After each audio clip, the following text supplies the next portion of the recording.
तो मोदी जी तैयार है पूरे रोड मैप के साथ, लेकिन उधर राहुल लाचार हैं क्योंकि इनके सहयोगी एक एक कर उनको छोड़कर जा रहे हैं। मतलब कांग्रेस मुक्त भारत का मिशन खुद कांग्रेसी ही पूरा कर रहे हैं। एक तरफ तो जहां 24 के चुनाव में मोदी को हराने के लिए 28 विपक्षी दलों ने INDIA गठबंधन का निर्माण किया था, जिसको बने बमुश्किल 7 से 8 महीने भी नहीं हुए होंगे, लेकिन उससे पहले ही INDIA गठबंधन के धागे एक एक कर टूटने लगे। कहां जनवरी तक सीट शेयरिंग की बात होनी थी, लेकिन सीट शेयरिंग को तो छोड़िए, बंगाल से लेकर महाराष्ट्र तक सभी ने अपनों का साथ छोड़ दिया। यहां अपनों का मतलब INDIA गठबंधन से है। पहले बंगाल में ममता दीदी, इसके बाद बिहार में नीतीश कुमार, पंजाब में आम आदमी पार्टी का अकेले लड़ने का फैसला, महाराष्ट्र में उधर अशोक चव्हाण का कांग्रेस छोड़ना, उत्तर प्रदेश में जयंत चौधरी का अलग होना और अब मध्य प्रदेश में कमलनाथ का कमल के साथ जाने का इशारा। और तमाम क्षेत्रीय दलों में सीट शेयरिंग ना होने से रोष तो है ही। वहीं दूसरी तरफ प्रधानमंत्री मोदी ने 24 के चुनाव के लिए हुंकार भर दी है। राम मंदिर हो, अनुच्छेद 370 हो, 3 तलाक हो या फिर 1 रैंक 1 पेंशन की बात हो, बीजेपी इस बार तमाम मुद्दों को भुनाने की कोशिश कर रही है। गृह मंत्री अमित शाह ने तो INDIA को 7 परिवारों का एक गठबंधन बता दिया है। अब ऐसे में सवाल कई है। सबसे बड़ा सवाल तो यही है कि टूटता फूटता ये INDIA गठबंधन 24 में कैसे रेस जीतेगा, किस तरह से रेस जीती जाएगी, क्योंकि इधर जो मंत्र यहां पर प्रधानमंत्री नरेंद्र मोदी आज देते हुए नजर आए, क्या वो मंत्र दिए गए, क्या वो बड़ी बातें थी, पहले एक एक कर ग्राफिक्स के जरिए हम उन बातों को, उन पॉइंटर्स को आपको दिखाते हैं। आज दरअसल जो प्रधानमंत्री की ओर से वो मंत्र दिया गया कि अगले 100 दिन जोश के साथ आपको काम करना है। बीजेपी को 370 का जो आंकड़ा है उसे पार करना होगा। विपक्ष भी मानता है कि NDA इस बार 400 पार।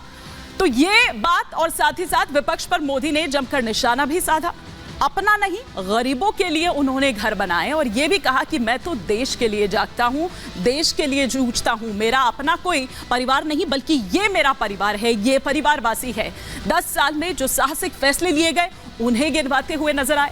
अयोध्या में 5 सदी का जो इंतजार था वो खत्म हुआ। मतलब ये कि आने वाले चुनावों में देखिए ये वो जो मुद्दे हैं जिनको भुनाया जाएगा, जिनको मुखरता के साथ बीजेपी उठा रखी है। 1 रैंक 1 पेंशन योजना लागू की, 2047 में भारत को विकसित देश बनाना है, यह भी कहा गया। और तीसरे टर्म में वो जो तीसरी इकोनॉमी की बात करने की बात हमेशा की जाती है उसे भी दोहराते हुए नजर आए। किसानों की हर तरह से मदद करेंगे, ये भी कहते हुए नजर आए प्रधानमंत्री नरेंद्र मोदी। और वो 100 दिन जो है वो 100 दिन बेहद अहम हैं। लेकिन वहीं अगर दूसरी तरफ हम बात करें कि किस तरह से वो जो गठबंधन है वो किस तरह से 7 परिवारों का एक गठबंधन है, ये कहते हुए नजर आए। और वो क्या कर रहे हैं, सिर्फ अपने बेटे को और अपनी पुत्री को आगे बढ़ा रखे हैं। सबसे पहला नाम उसमें गांधी परिवार की बात करें तो उनका, सोनिया गांधी, अपने बेटे यानी कि राहुल गांधी को न जाने कितनी बार लॉन्च किया गया है, ये कई बार आपने सुना होगा, कई मर्तबा आपने सुना होगा।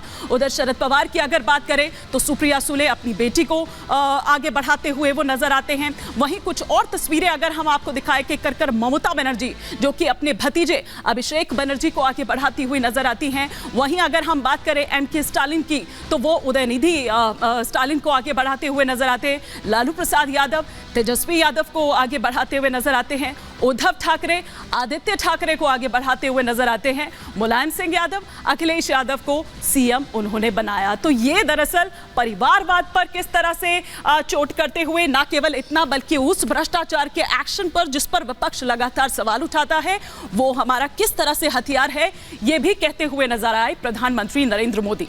अब कुछ सवाल खड़े हो रखे हैं 5 का प्रहार के, वो 5 सवाल एक एक कर आपके टेलीविजन स्क्रीन पर। ये पहला सवाल कि बीजेपी का अधिवेशन पूरा होगा क्या 370 का मिशन। दूसरा सवाल जो आपकी स्क्रीन पर चेंज हो रहा है वो ये कि टूटती फूटती कांग्रेस 24 में कैसे जीतेगी रेस। तीसरा सवाल ये कि परिवारवाद पर प्रहार से बीजेपी की बड़ी रफ्तार होगी क्या, इस तरह से इसको देखा जाए। चौथा सवाल ये कि 10 साल का रिपोर्ट कार्ड और तीसरे टर्म की गारंटी भी दी गई है प्रधानमंत्री मोदी की ओर से। पांचवा और अंतिम सवाल जो आपकी स्क्रीन पर आ रहा है वो ये कि INDIA में भगदड़ से मोदी के विजय रथ को क्या रफ्तार मिलेगी। ये वो तमाम सवाल होंगे जिनके इर्द गिर्द आज हमारी ये चर्चा रहने वाली है। कई खास मेहमान हमारे साथ जुड़ेंगे, लेकिन उससे पहले एक बड़ी खबर आ रही है। पहले हम उसका रुख करते हैं, उसके बाद हम मेहमानों से और जो इस वक्त बड़ी खबर आ रही है वो ये कि दिल्ली में बीजेपी के मुख्यमंत्रियों की बैठक हो रही है। इस बैठक में प्रधानमंत्री मोदी, अमित शाह भी मौजूद हैं। उत्तर प्रदेश, असम, गोवा के जो मुख्यमंत्री हैं वो इस बैठक में शामिल हैं। मुख्यमंत्री योगी आदित्यनाथ, मुख्यमंत्री हेमंत बिस्वा शर्मा, उधर गोवा के सीएम की बात करें, प्रमोद सावंत की बात करें, उन सहित अन्य बीजेपी शासित प्रदेशों के जो मुख्यमंत्री हैं, उप मुख्यमंत्री हैं, वो इस बैठक में मौजूद हैं। तस्वीरें लगातार हम आपको यहाँ पर दिखा रहे हैं और साथ ही आज जो हुंकार भरी गई है वो 370 का जो यहाँ पर बात कही गई है और अगले 100 दिन कितने अहम है ये देखने वाली बात होगी। तमाम खास मेहमान हमारे साथ जुड़े हुए हैं, लेकिन सबसे पहले मैं आपको बता दूं सिद्धार्थ यादव हमारे साथ जुड़े हुए हैं, बीजेपी के स्पोक्स पर्सन हैं। साथ ही हमारे साथ वरुण पुरोहित जी भी जुड़े हुए हैं, कांग्रेस के लीडर हैं। सबसे पहले मैं सिद्धार्थ यादव जी का ही रुख करती हूँ, उसके बाद स्टूडियो से भी कुछ मेहमान हमारे साथ फटाफट से जुड़ जाएंगे। सिद्धार्थ यादव जी, आज तो मोदी जी ने खुद ही कह दिया है कि आएगा तो मोदी ही, मतलब एक टाइम पर 370 हटाना आपका टारगेट था, लेकिन अब 370 पाना टारगेट है। आप समझ रहे होंगे मेरे इस बात से कि 370 हटाना और 370 पाना। नहीं, देखिए, बिल्कुल निश्चित रूप से आज पूरा देश ही एक स्वर में कह रहा है कि आएगा तो मोदी ही।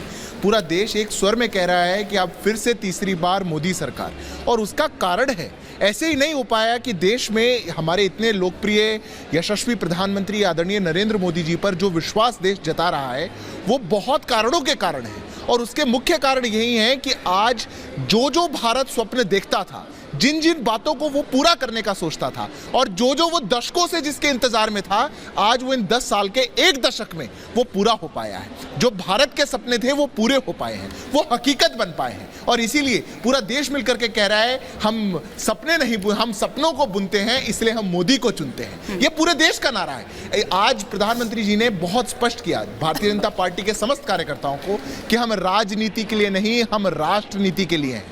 और राष्ट्र नीति करने वाले Bharat first, nation first policy के साथ भारत मां का पूजन करते हुए वो राष्ट्र सेवा करते हैं। और भारतीय जनता पार्टी का एक एक कार्यकर्ता प्रधानमंत्री जी के इस मूल मंत्र को लेकर के ही देश प्रेम के भाव से ओतप्रोत होकर के देश सेवा में लगा हुआ है, सतत लगा हुआ है। जो बातें हमने कही थी, जिन जिन वादों को हमने जनता के सामने रखा था, वो सब हम पूरा करते आए। जब हम कहते थे कि 370 हटा देंगे तो ये लोग हमारा उपहास बनाते थे। आज 370 हट गई और जैसा आपने कहा, हम 370 सीटों की बात कर रहे हैं। ये आवाज हमारे से नहीं, देश से निकल करके आ रही है। और जब देश ऐसी आवाज देता है, वो पुनः अपना विश्वास जताता है, वो चाहता है कि प्रगति की राह कभी ना टूटे, तभी ऐसी बातें हो पाती है नरेंद्र मोदी जी के नेतृत्व। ठीक है, और वरुण पुरोहित जी से मैं जरूर इस पर काउंटर रिएक्शन लूंगी, क्योंकि वरुण पुरोहित जी वो तो पूरी हुंकार भर रहे हैं और कह रहे हैं कि आएगा तो मोदी ही, लेकिन कहीं शायद यहां आप लाचार नजर आ रहे हैं। क्यों मैं ऐसा कह रही हूं, उसके लिए मैं सवाल लेकर आऊंगी। लेकिन तमाम खास मेहमान स्टूडियो में भी हमारे साथ जुड़ गए हैं।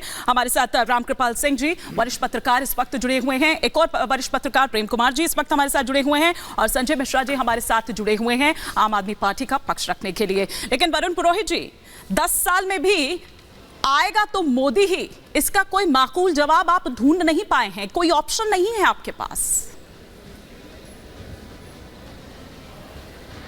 हिमानी जी, कपोल कल्पित आत्ममुग्धा का आंसर देने की हमको आवश्यकता भी नहीं है। अभी ये जितनी इन्होंने मजाक इंडिया अलायंस के नाम से इंडी के करीब, भिंडी का सीजन आने वाला है, बहुत अच्छी सब्जी बनती है, मसालेदार। तो जो चुनाव आएगा ना, मैं खुद किसानी करा हुआ हूँ, किसानी करता हूँ, मुझे पता है। वो भिंडी आपकी बना रहे हैं सर।